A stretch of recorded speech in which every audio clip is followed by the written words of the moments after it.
Keď príde na anglickú abecedu, mnohí študenti sa chytajú za hlavu a pýtajú sa ma otázku. Musím sa toto vlastne učiť? Na čo mi to je? Na čo mi je anglická abeceda? Veď ja každému svoje meno napíšem, alebo svoju e-mailovú adresu mu napíšem. Čiže aký spelling, hláskovanie? Veď toto nikto v praxi v dnešnej dobe nevyužije. Dobre, máte pravdu, súhlasím. Je pravda, že abecedu v súčasnosti ani zďaleka nepoužívame v takom rozsahu ako kedysi. Otázkou však naďalej zostáva. Je tento prístup k štúdiu jazyka naozaj správny? Naozaj chceme veľa vecí len tak obísť a hľadať skratky? Lebo veľmi veľa vecí by sa dalo v jazyku naozaj obísť. Naozaj sa chcem učiť po anglicky a preskočiť pritom abecedu? Naozaj? Nuž, ak ste sa rozhodli absolvovať jazykový kurz na spôsob šokovej terapie, tak radšej toto video preskočte. Na našom kanáli máme veľmi veľa iných videí, ktoré by vás určite mohli zaujímať. Ale pre všetkých z vás, ktorí sa chcete učiť jazyk naozaj komplexne a vykročiť na túto cestu, nikdy sa nekončiacu cestu za poznaním a objavovať svoje anglické ja, zostaňte so mnou. Dnes sa naučíme anglickú abecedu a ukážem vám aj niekoľko mnemotechnických pomôcok, vďaka ktorým si jednotlivé písmenká veľmi ľahko zapamätáte. Budú to najmä také písmenká, ktoré si študenti často mýlia. Okrem toho sa naučíme aj znaky ako zavináč, bodka alebo www, a vďaka čomu budete schopní povedať svoju e-mailovú adresu alebo webovú stránku. Úplne na záver mám pre vás ešte niekoľko znakov, ktoré používate na klávesnici alebo pri písaní rukou a naozaj ich používate každý jeden deň a predsa možno ani netušíte, ako sa vlastne povedia po anglicky. Tak zostaňte s nami až do konca videa. Pokojne nám zanechajte komentár, aký je váš názor na anglickú abecedu, či je podľa vás dôležitá, či ju používate, nepoužívate, či hláskujete alebo nehláskujete, tak budeme sa tešiť na vaše dojmy, postrehy a názory. Nezabudnite toto video lajknúť, prípadne zdieľať a ak ste tak doteraz neurobili, prihláste sa na odber nových videí.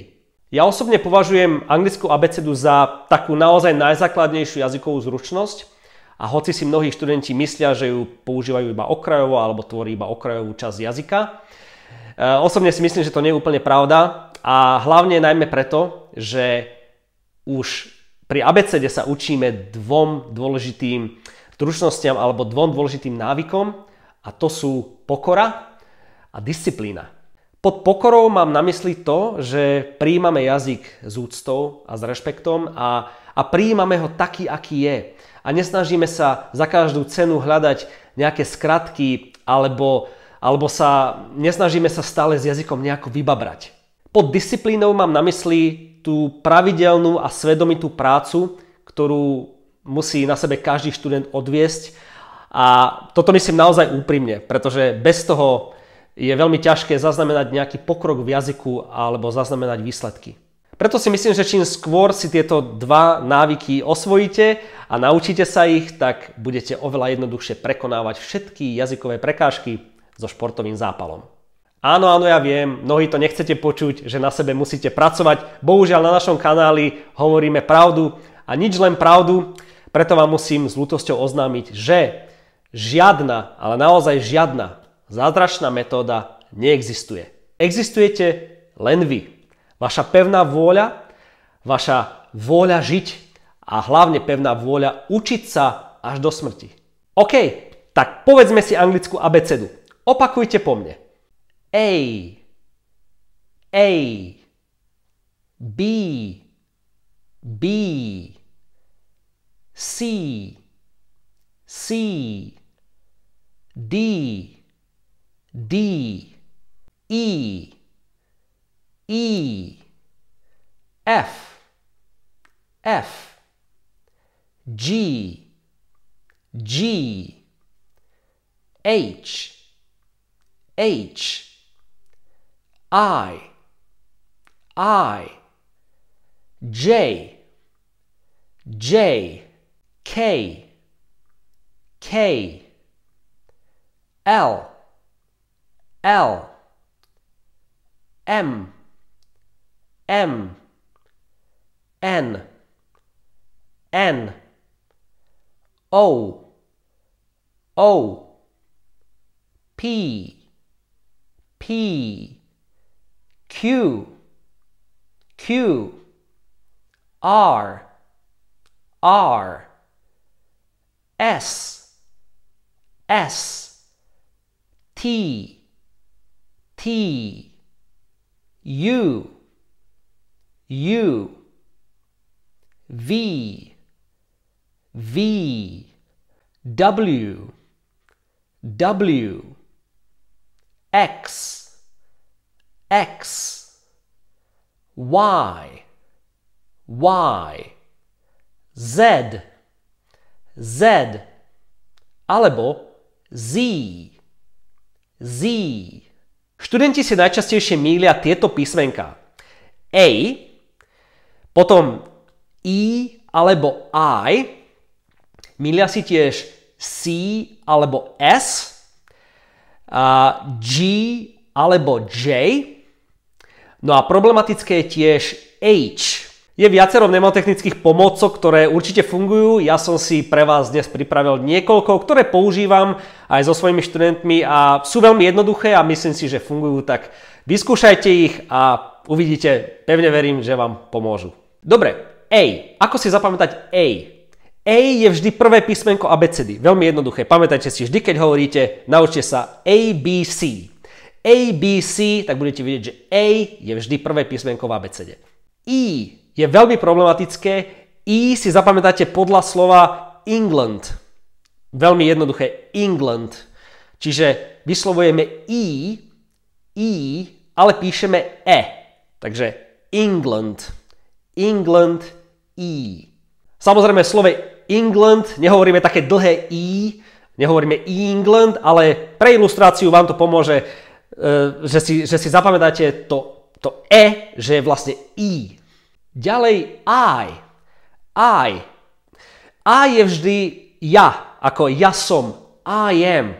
To si zapamätáte podľa tohto. Čiže I am je vždy mäkké I, čiže I. Písmenko C je podobne ako pri A, pamätajte si prvé tri písmenka abecedy ABC. ABC, čiže budete vedieť, že C, ABC je C. S je veľmi dobré písmenko, tu je naozaj strašne veľa možností. Ja osobne používam napríklad niečo, čo znie ako S, čiže napríklad Ester, také pekné meno Ester, to mi niekedy napadne na hodinách Ester ako S, ale čokoľvek, čo sa rímuje z S, napríklad les alebo pes, niečo slovenské si môžete nájsť, čo sa vám s týmto rímuje, čiže S, les, pes, alebo S, Ester. Pri J používam svoju obľúbenú mnemotechnickú pomôcku. Kto by nepoznal slávnu spevačku Jennifer Lopez, alebo ak by ste chceli ju poslovenčiť, tak Jennifer Lopezovú. Takže ako je hovoríme J-Lo. Takže J-Lo, si pamätajte, J je J. J. J-Lo. OK, písmenko G. S dospelými jednoznačne používam gin. Kto by nepoznal gin, čiže G, gin. Ale ak toto video pozerá mladšie publikum, tak v rozprávke Aladín a zázračná lampa, alebo Aladínová zázračná lampa, tak Aladín mal koho? Mal džina. A nemal džin, ale mal džina. A ten sa po anglicky povie genie. Čiže genie taktiež na G písmenko G, genie. Tak si pamätajte gin alebo genie. Alebo super pomocka je ešte aj Gmail. Gmail, to pozná naozaj každý. Gmail. No a problematické je ešte aj H. H, toto mi poradila moja manželka, tá používa so študentmi HBO. Naozaj super. HBO, HBO, to si každý vizuálne zapamätá, kto by nepozeral alebo nepoznal HBO. Takže H ako H, HBO. Dobre, krátka prestávka. Cítim takú potrebu povedať vám jednu dôležitú vec. Upozorniť vás na jednu dôležitú vec. To, že sa naučíte anglickú abecedu, prosím vás, to ešte neznamená, že každé anglické slovíčko dokážete prečítať. Toto je naozaj obrovský problém, pretože v tomto je angličtina iná ako slovenčina. Nakoľko v slovenčine platí fonematický princíp, čiže píš ako počuješ, to znamená, že jedna hláska má jeden zvuk.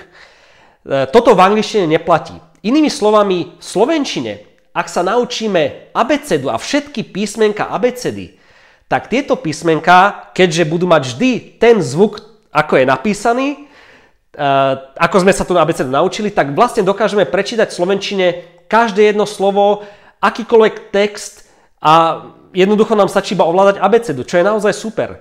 Samozrejme v porovnaní s angličtinou má slovenčina viacero písmen, čiže má viacero znakov, to je pravda, máme mäkčenie, dĺžne a rôzne takéto iné chuťovky, ale na druhej strane, keď sa všetky tieto znaky naučíte, tak v slovenčine prečítate úplne všetko bez problémov. Toto naopak v angličtine neplatí. Neplatí fonematický princíp. To znamená, že jeden znak, jedna hláska, jedno písmenko môže mať viacero zvukov. A toto je naozaj obrovská nevýhoda v porovnaní so slovenčinou, pretože v angličtine sa musíme každé jedno slovíčko ako keby naučiť čítať samostatne. Čiže to je trochu nevýhoda. Nemôžeme s angličtinou zaobchádzať ako so slovenčinou píš ako počuješ.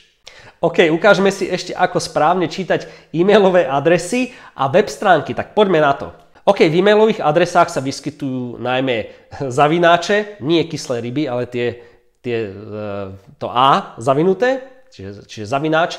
A ten sa v angličtine povie at, čiže zavináč. Potom sa vyskytuje bodka, čiže dot, tu čítame ako dot. Čiže ak máme napríklad internetovú adresu student.peter@gmail.com, tak tu prečítame ako student.peter@gmail.com. student.peter@gmail.com. Ak máte web stránku www.studentpeter.com, tak tu môžete prečítať ako www.studentpeter.com. Čiže www.studentpeter.com. Super, tak sme si povedali aj ako čítať e-mailové adresy, ako čítať webové stránky a úplne na záver mám pre vás ešte naozaj niekoľko znakov, ktoré používate na klávesnici alebo keď píšete ručne a možno tieto znaky naozaj používate každý deň a predsa len zrejme netušíte, ako sa vlastne povedia po anglicky, tak poďme sa na ne pozrieť. Full stop alebo period, full stop, period, čiže bodka, koma, čiarka, koma, nie je to žiadna kóma, nebojte sa, neupadnete do kómy, keď sa toto slovičko naučíte, koma, dash, to je pomočka, pozor, je to rozdiel, pretože spojovník je v angličtine hyphen, tak si pamätajte dash, pomočka, hyphen, spojovník. Slash je lomka, ktoré nesprávne často hovoríme lomítko, ľudovo, správne má byť lomka, takže slash, colon, semicolon, čiže dvojbodka, colon a semicolon bodkočiarka. Dôležité slovíčko aj na klávesnici máme space, čiže medzera. Pamätajte si, medzera je space. Ďalej veľmi dôležité sú zátvorky brackets. Dnes v dobe sociálnych médií používame veľmi často hashtags, čiže hashtagy a pri hashtagoch používame mriežku. A táto mriežka sa po anglicky povie hash. Doslova hash alebo hash key. Tak si pamätajte, hash key je mriežka.